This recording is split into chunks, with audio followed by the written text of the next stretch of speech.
Welcome to Steel City Football. Thanks for tuning in. The 412, summoning all Steelers Nation from around the globe to tune into my channel, to like, to subscribe, to comment. Summoning Steelers fans from everywhere. I have some good news for once about the Pittsburgh Steelers. We have an Aaron Rodgers sighting. Let's jump into the video. Pat McAfee interviews Aaron, and we get a lot of juicy details, what Aaron Rodgers has been up to, and his meeting with the Pittsburgh Steelers. Aaron Rodgers. Yeah. Hello, Mr. Handsome. How's my internet? Okay, all right. Your internet's great. I know you're probably, where are you right now? Are you at that same place we saw you walking on the beach with the towel and the blanket and open to everything attached to nothing? I'm hanging out with this guy. What up, Apollo? Hey, buddy, you want to And I'm looking out at the, you know what? There's actually a couple dolphins out there. I might need to get out there and get some of that good healing energy. Yeah. But there actually are two dolphins just raised up. It's very serendipitous. How old? He's born on Christmas. So he's not quite 4 months. Way to go, Apollo. Welcome to the world, He's buddy. a handful. He's a handful. Hey, you have a puppy. That's a wild thing to have. You're a first-time free agent quarterback, and you have a puppy. Let's dive in. Yeah. Okay, so being a dog dad has been a massive piece of your life, I assume, over the last few months. As of April 17th, where do we kind of sit in your world right now? How is everything kind of gone? Because there has been a lot of things projected and said about what you're doing, what you're thinking, where you're at. Where are you at right now on April 17th as a human, we shall say? I'm in Malibu looking at the dolphins. Yeah, right now. you get it. Mindset. You understand what I'm saying. You understand what I'm saying. Listen, I live kind of a quiet life. If it weren't for my buddy Tim and my sister Mia, I wouldn't hear about a lot of the bullshit that's out there. Nice. But Mia finally said, listen, you got to go on the show and just set some of these ridiculous rumors and all these people who said they're close to me, sources, just set them straight, because there's been a lot of bullshit out there. And again, 90% of it I wouldn't hear about if it wasn't for Mia or Tim. So shout out to both of them, because I'm sure they're watching. But Shout out. But yeah, it's been an interesting break for me. But yeah, I've been hanging out, working out, hanging out with Apollo, and enjoying my time. Okay, so I'm assuming that Tim and Mia, shout out, and thank you for watching if they are watching, and thank you for joining us to clarify some things. I assume what they're alluding to is all the different reports about what your football future kind of is going to look like. Over the last 2 months, we'll say, since free agency kind of started, it's been a lot of buzz. You're holding teams hostage with not giving them an answer. You're waiting out for another place. Or you might end up back staying at home in New Jersey for the Giants. Is there anything you kind of want to set straight here off the top as we dive into a lot of these conversations that have been happening about you that maybe you haven't been participating in at all over the last couple months? Yeah, I'll set it all straight. I have no problem. Listen, from the jump, it's, I'm in a different phase of my life. I'm 41 years old. I'm in a serious relationship. I have off the field stuff going on that requires my attention. I have personal commitments I made, not knowing what my future was going to look like after last year, that are important to me, and I have a couple of people in my inner circle who are really battling some difficult stuff. So I have a lot of things that are taking my attention, and have beginning in really January, away from football, and that's been where I've been focusing most of my attention on. To make a commitment to a team is a big thing, whether you're a first-year player or a 20-year vet. And I had a lot of great conversations with a lot of teams. Not one of those was the Jets, because that wasn't a great conversation. We heard. So that was an accurate report. Okay, got it. Okay. That was not an accurate report. We can get into that in a second. But okay. But I had some good conversations. But I've been upfront with all of them. I don't have anybody, working on my PR staff. Like Mia is the head of my PR. She tells me what the hell's going on if I need to know anything. I don't have any leaks. I have a very tight circle. I'm not out there putting shit out just to put shit out. That's just not how I operate. There's been a lot of people assuming they have information about me that's just not true. I've been straight up with these teams from the start about where I was at, starting with the money thing. I told every single one of the teams I talked to, it ain't about the money. I play for 10 M's. I don't care. I never once said I need a multi-year deal, $30, $40 million. It's absolute bullshit. I said I play for 10. Yeah, whatever. Well, I thought you were a selfish prick. Yeah. I thought that's what it was. I just saw a guy sign for 60 million or 55 million or whatever. You said you'd play for 10 million. Okay, so you saying you would play, that means you are thinking, is retirement still on the field? Like, where are you whenever it comes to like playing or not playing? Playing for 10 million, by the way, makes it very easy for a lot of teams to be able to accommodate you. What does that mean? Well, that's what I told them in March, in the beginning, in the very beginning. You can ask any one of the teams I talked to. That was the conversation. But also the conversation about where I was at in my personal life, the stuff I'm dealing with off the field, in my inner circle, that has to take my attention right now. And so I wasn't, stringing anybody along. I wasn't holding anybody hostage. I was honest from the jump about where I was at mentally, and some of the constraints that I have in my life right now that warrant my attention. So yeah, I'm open to anything and attached to nothing. So yeah, retirement still could be a possibility. But right now, my focus has been and will continue to be on my personal life, and that's what I've told the coaches. There's still conversations that are being had, and so it's all been very honest lines of communication. I've really appreciated the time I talked to the various teams, but there's been a lot of narratives that have not been anywhere near accurate. Starting with the Jets, continue with something I just read about, me pitching something to the Vikings. I know Ben, I only know this again because of Mia. Ben was on the show talking about me waiting around for the Vikings. That's not accurate either. I know I'm sure a lot of sentiment from both Packer fans, even maybe Vikings fans about certain things, but no. I've known Kevin forever. I've known Kevin O'Connell since we used to work out at Fitness Quest 10, I think it was called, in San Diego County, in North County. I've known him for 17, 18 years, and we got a good friendship. So we talk outside of just, this off season. We keep in touch during the season. So we've had good communication. And we're getting right to it. Government shut them down. The government just shut down your internet right there. We heard it. The NFL just shut down your internet there for a second. Shoot. But let's talk now about. We're back. We're back. Okay, Yeah. So Ben Roethlisberger hypothesized, which is what a lot of people have been doing, because a lot of people assumed that a decision would have already been made in whether you're going to play football, who you're going to play football with, especially with the draft looming and free agency coming and going. I think you saying that there's a lot going on in your personal life that needs your attention, and I think you've told me a little bit more about that. I think if everybody kind of understood what was going on, I'm not saying you need to tell anybody's story, but it's like. But they don't need to. They don't need to. I don't need. My personal life's my personal life, and I don't need to dive into there's a sensitivity around some of the stuff that's going on for sure, and it's very important to me.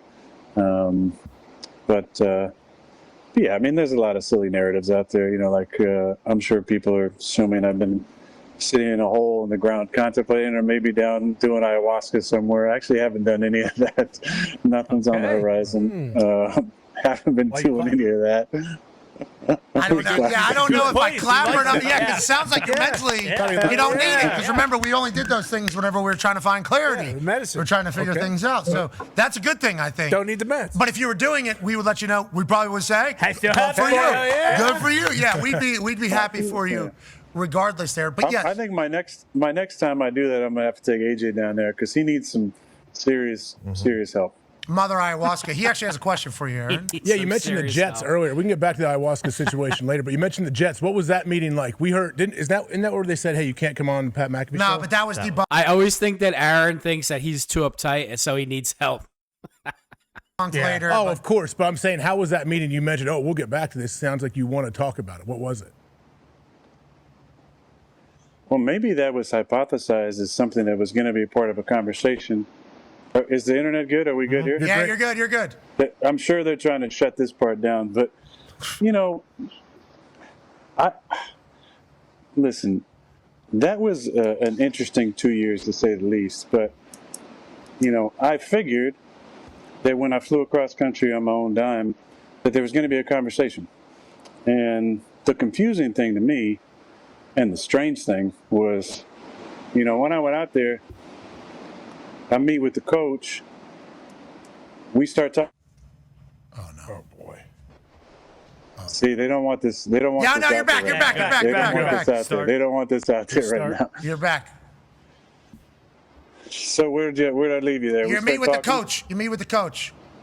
We start talking. He runs out of the room. I'm like, that's kind of strange. I was like, then he comes back with the GM, and I'm like, all right. So we sit down in the office, and I think we're going to have this long conversation. I've flown across the country, and 20 seconds in, he goes, literally, I'm talking to the GM about something, and he leans to the edge of his seat and goes, so do you want to play football? And I was like, yeah, I'm interested. And he said, we're going a different direction at quarterback. And I said, and I was kind of shocked. Now, not shocked because I didn't think that was a possibility. Listen, of course, they want to move on. That's totally fine. But shocked because I just flew across country. You could have told me this on the phone. If we weren't even going to have a conversation, and this is verbatim exactly how it happened. So I said, huh? And he goes, we just want to know how you want it released, the messaging. And I said, verbatim, I don't give a shit about the message. And I said, why? And then he said, I don't want to be up in front of the room saying something and have guys looking back at you. Interesting. And I said, what does that even mean? Are you assuming that I would be in the back of the room during a team meeting undermining what you're saying? I said, you don't know me. And he said, you don't know me. And then I said, exactly, which is why I flew across the country to have a face-to-face meeting with you to talk about my experience with the Jets and to hear your vision for the team. 20 seconds in. What I thought was going to be a couple-hour meeting turned into like a 15-minute meeting, and I walked out of there. But so at that moment, that was a strange meeting for so sure. There was obviously- no me pleading like, please have me on the team. No. I don't know. Well, I don't want any part of that. It was already a debacle in some cases. Listen, that whole situation was crazy. And I think even that was a little rogue by the head coach because I talked to the GM later about it. Christopher Johnson called me. Chris is a fantastic guy. Anybody that's ever met Christopher Johnson says the same thing. He's a phenomenal dude. He's about the right stuff. He's a sweet human being, and I'm thankful that I got to meet him and Doris because their friendship was a big bright spot in the organization. And there's a lot of great dudes there. There's great players there, great humans. There's great, guys in the equipment room, training room. Carmen and Maddie in the nutrition department, all the strength staff. There's a lot of great dudes there. But there's obviously some things that need to get fixed over there. Yeah, it didn't go well, obviously. There was high hopes and dreams by Jets fans, Jets organization, and you, which I think gets forgotten about. You had great visions of going over to New York and with the Jets and leading them to victory for the first time in a long time. That ends up not happening. Then the exit, obviously, with new GM, new coach, as you said, seemingly a possibility regardless. The way it went about it, didn't expect it. So when you leave that meeting. Yeah, and that's what I'm saying. Like, I wasn't surprised that they wanted to move on. But like, why would you not pick my brain? I'm there to like talk to you about the team and about things that I think can get better and things that are good and players that have leadership possibilities and anything. I mean, I've been in the league 20 years. Any type of conversation, there was none. There was none. Okay, so that was strange. Okay, so you leave the building probably in I would assume a little bit of a mood. You get on a plane to fly back across the country. During that flight, are you now contemplating future of ball there, or when does that kind of set in? Is there a conversation about like, don't want to go out like this, or is this a sign from universe God that maybe my football life is like, does that expedite the conversation of what your future looks like in football? Does it slow it down? How does that kind of affect what would then happen after that meeting takes place and you become a free agent for the first time basically in your career?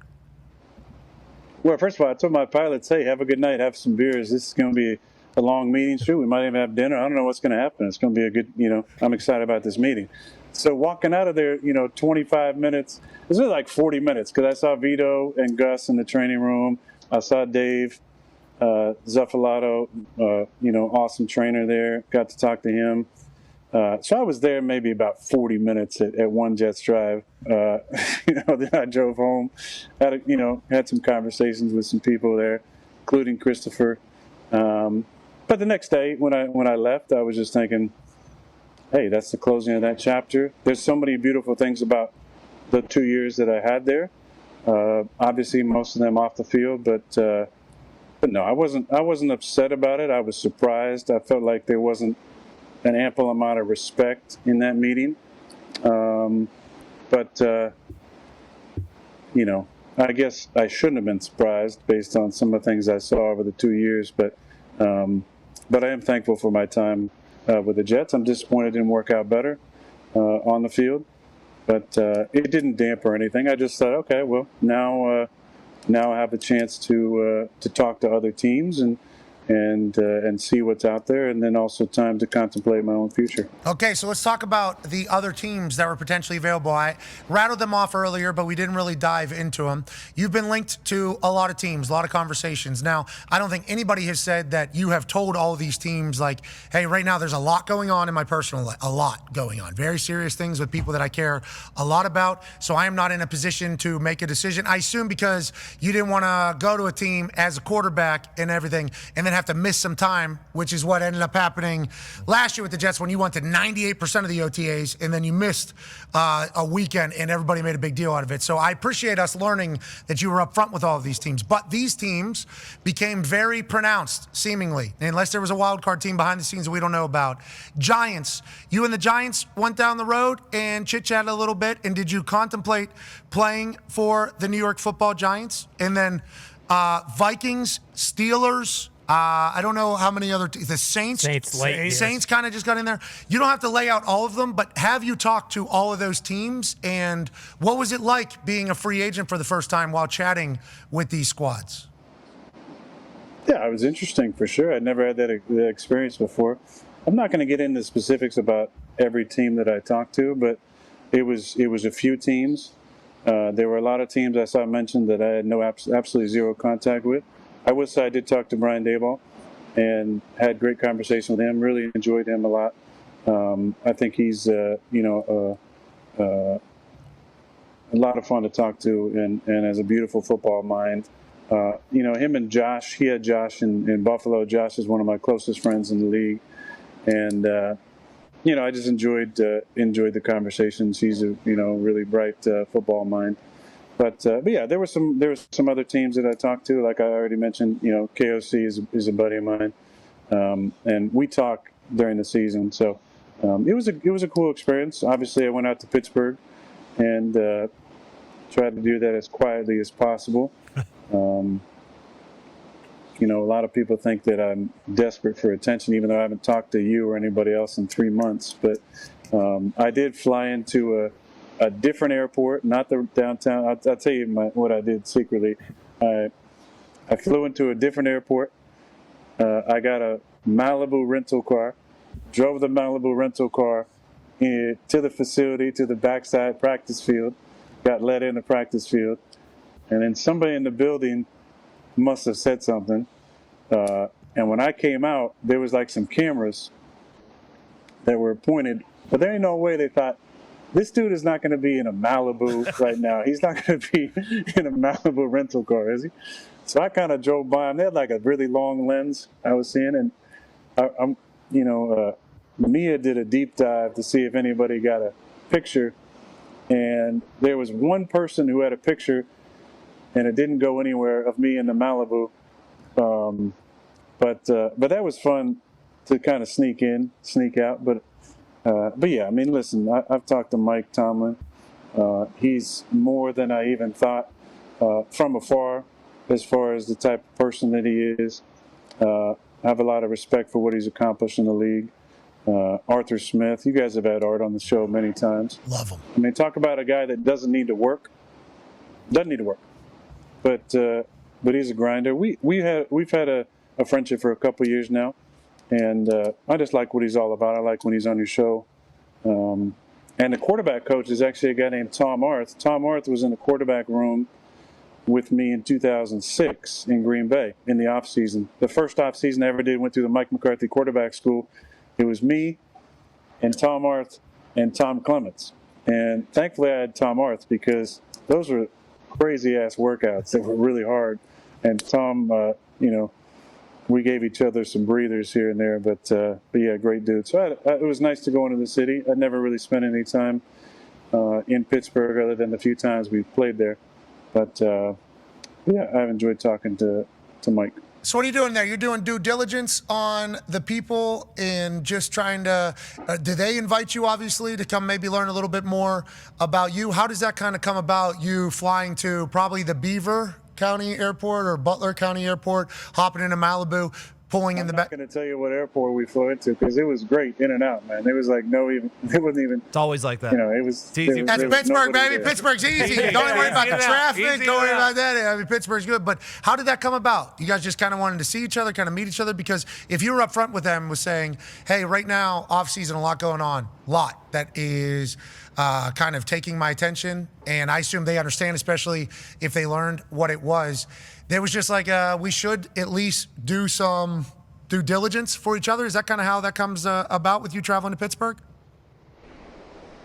It's different when you're talking on the phone. Luckily with my lack of service here, it's a lot of FaceTimes, but it's different in person. I just, personally, I wanted to see what it was like there, see the facility, get to meet Omar in person, see just get a glimpse, a snippet of what life would be like in Pittsburgh. So I thought it was important to go see it in person, and I also want to do it as quietly as possible. So there were very few people that even knew I was heading out that way, besides Mike and Omar and Arthur. Like even Tom Arth didn't find out till that morning.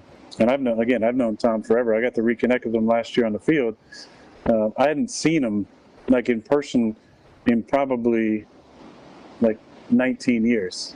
This guy was in my quarterback room. I guess it was 18 years if it was 2006, but he didn't even know till the morning. So it was nice to be able to get in early and get out. We found a picture of you in the Malibu. We found the Malibu. Hey, there it is, right there. That was me. You look like you got a hoodie, sunglasses, hat on, Malibu. That is awesome. You're an attention whore there. Remember, you're an attention. Yeah. That was the exact picture that I saw. So I saw these people. I said, damn, they're going to get a good pic here.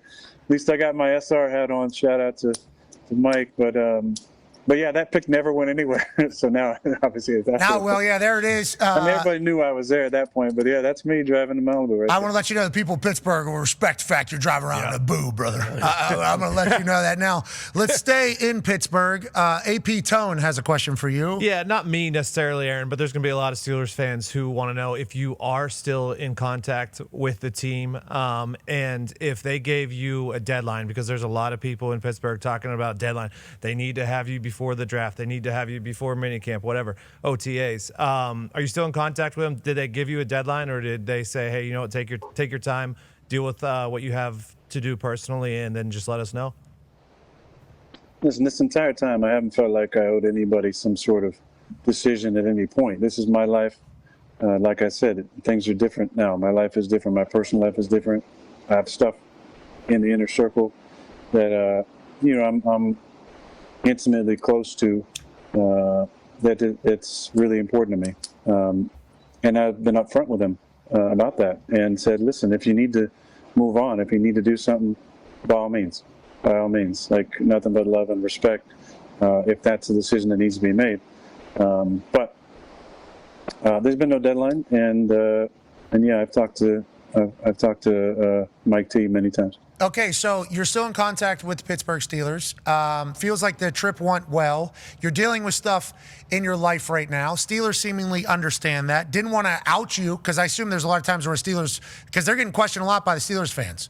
Hey, what are we doing? What are we doing? What are we doing? They have tried to completely I want to say dumb it down, but basically not say anything. So it feels like there is a trust between you two, which is great. And we saw some photos from UCLA, Nico Iamaleava's school. AJ has a question for you. Yeah, Aaron, we saw you throw into DK Metcalf. First off, did you hire the videographer, photographer for that? What was this all about? How'd it go? I mean, you were pumped about this completion. You had a nice little dig across the middle, it looks like. But how did this come about, and who is this? Where is this footage from? Who took it? It was the other guy. I think his name is Alex. Was there? I don't know if he's a full-time guy for DK, but yeah, he was taking some video and some pictures. And I said, it was fine if DK released it. And I don't think DK did. I think actually the kid did. So I'm not sure if everybody was super excited about that. Maybe they were. I don't care either way. But yeah, again, I wanted to do due diligence with this whole process, and part of it is talking to a guy like DK. And let me just say this: what a great dude! What a great dude who loves football, and I mean, what a specimen this guy is. I was laughing with him because I said, "Where do you work out?" Because I've been working out at Proactive here for a long time, even rocking the Proactive gear and that shirt. He goes, "Oh, UCLA." I said, what time do you work out? He said, 6 a.m. I said, you got anybody else working out with you? He said, they last a few weeks at most, but then they taper off because nobody wants to work out that early. And then when we were throwing, I said, hey, can it not be 6 a.m.? I got to drive. PCH is closed. So we threw it. We met at 8 in the morning, which is much nicer than 6. But yeah, I've had a few conversations with DK, and I just think he's a super guy. Part of the process is just, with this whole thing is seeing how my body is, how it responds, how I feel. I'm 41 years old. Take pretty damn good care of myself, but I wanted to see how it felt to throw with DK and how the juices felt now that the ball came out, and just all those little things, and also just get to know DK. And like I said, that's a really good human being. Like from the first conversation I had with him, he was saying like yes sir and no sir, and I said, you old ass. Just because I'm old? No, that's just how he talked. He's just a really respectful dude, and an absolute specimen. He's accomplished a lot in the league, and I've enjoyed getting to know him a little bit. Enjoyed throwing to him. I mean, what a talented guy he is. Okay, so I'm gonna get right to the point here. You love DK, love Tomlin. Wait till you meet GP and Pat. Yeah, George Pickens, Freiermuth, absolute beast. The city of Pittsburgh is, wait George Pickens, come on, stop, please. till you try Rudy Subs. Everybody knows Permane sandwiches, Dallas Salas pizza. Holy hell. There's so much to love about the city that I assume you didn't get to experience in your one day in your Malibu, easy in, easy out. But it sounds like what you're saying, and you like Dayball. Obviously, the Vikings, you and KOC have a relationship. That was the thing. They got J.J. McCarthy over there. But there's been a lot of chatter about you going to the Steelers. And nothing that you have said here has made me believe that you're ruling out going to the Pittsburgh Steelers. Is that an accurate assessment? And if you were to play again, does it feel like it would probably be for the Pittsburgh Steelers? Well, again, I'm going back to it, but I am trying to be open to everything and not specifically attached to anything when it comes to this decision. I'm not holding anybody hostage. I really want to emphasize that. Nothing about what I'm saying. I've been upfront from the beginning. I don't mean any disrespect to any player on their team, veteran or young guy that comes in. I'm just going through a lot in my personal life that has to take precedent at this point, because that's a big commitment, and when the commitment is made, it has to be an all-in type commitment. And I know people say, "Oh, well, you missed minicamp last year." It's like, we can go down that story at some point for a different time, but not now. I've talked about it at length, but I don't think it was fair to the Steelers or anyone, to make a decision while I'm dealing with a lot off the field. So at the same time, I want to keep the lines of communication open. That's why I've talked to all the important people, and the people that need to know what's going on. And the people that don't make up shit about me. You said you're trying to keep the lines of communication open. I would assume that there's a reality about what is next week. Connor has a question for you. Yeah, Aaron, great to see you. Always a pleasure. Next week, the draft, and I'm not saying, what prospects do you love, because I assume, like you said, you've been dealing with a lot of stuff. You're not really locked in on that specifically, but have you kind of thought about the idea of certain teams making certain moves, and does that change anything? You said you're attached to nothing, but if there was one team that maybe went a certain direction, would that change a thought on maybe possibly playing for them, opening the door to go to that team? And then also, you brought up last year's minicamp. We now all know over the last 3 months you went to Egypt to explore the tunnels beneath the pyramids. Bingo. I wish I had. Okay. I mean, shit, I've read a lot of stuff about, even before the what is it, LiDAR, what they're using to expose it. Yeah. Mm-hmm. Bare minimum, those weren't tombs. So Okay. Bare minimum. Boom. Just at the bare minimum of the conversation. Bare minimum. Okay. Bare minimum. Well, happy you went over that. We didn't know if you had a shovel when you went over there. Yeah. You were digging down to see what was there. But anyways, go ahead. I wish, yeah, but I haven't seen one draft prospect film or nothing. I mean, I watched some college football for sure. I did see the running back from Boise State. He was at UCLA the day that DK and I worked out, and he is a specimen now. Yeah. He's put together. He's put together well. All right, I'm going to end it there because I'm only here to cover the Steelers. So I want to first say that all the media, national media, Pittsburgh media, owe Aaron Rodgers an apology. Obviously, he's trying to indicate that some people in his inner circle are sick. And of course, racist Ryan Clark and woke ESPN, Aaron is selfish and he's this and he's that. Meanwhile, he's been totally upfront with the Steelers about his situation, what's going on in his life. They also lied about, the Pittsburgh Steelers media lied and said, Aaron Rodgers' deal, the amount of money he wants is holding up the TJ Watt contract deal, which is obviously a lie. He said he'd play for $10 million, which is very generous on Aaron's behalf. And you can't blame these guys, meaning Aaron Rodgers, for not speaking to the media when, you hear what everybody's saying, and then you hear the actual truth, and it's so far off of the truth and reality. It's absolutely ridiculous, and I'm glad that he just ignores everybody.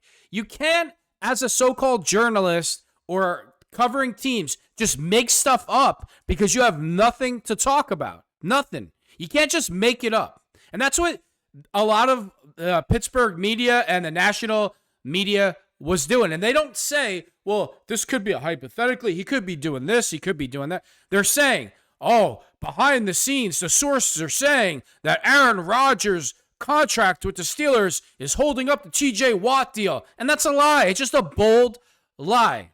Then he talks about the Jets and Aaron Glenn. And Aaron Glenn, I bet you it had to do with politics. He probably sees Aaron Rodgers as a trumper and treated him like garbage and crap, and I wouldn't expect anything less from the trash organization called the New York Jets. So it's like everybody goes crazy and completely loses their minds, and the guy has sick family members or sick inner circle that he's tending to, and he took the classy way. He didn't come out after he's being attacked and say, you know what? I'm taking care of my family. They're sick. You're this and you're that. Like a lot of players would have did. He just took it, and now he's finally responding somewhat to it. And this is, the media tries to paint Aaron Rodgers like he has no class whatsoever, and he's all about him, and he's selfish. And that could be the furthest thing from the truth. He's caring for other people who have serious illnesses. That's what he's indicating. He let the organizations know from the jump. He was willing to take a huge pay cut. I mean, that's a huge pay cut, only wanting to play for $10 million compared to what other quarterbacks want. So this whole thing has been an Aaron Rodgers smear campaign by racist Ryan Clark and some of the liberal media in Pittsburgh. You know, Aaron, I wish you the best. I'm not going to say the Steelers don't need you. We need you. We want you. I know I want you. And that goes for some of the Pittsburgh Steelers players also. You guys owe Aaron Rodgers an apology for all your slick, stupid comments when he obviously has some family members that are ill. Aaron, I wish you the best of luck. I really hope to see you in September in the black and gold. Thanks for tuning in to Steel City Football, the 4-1-2.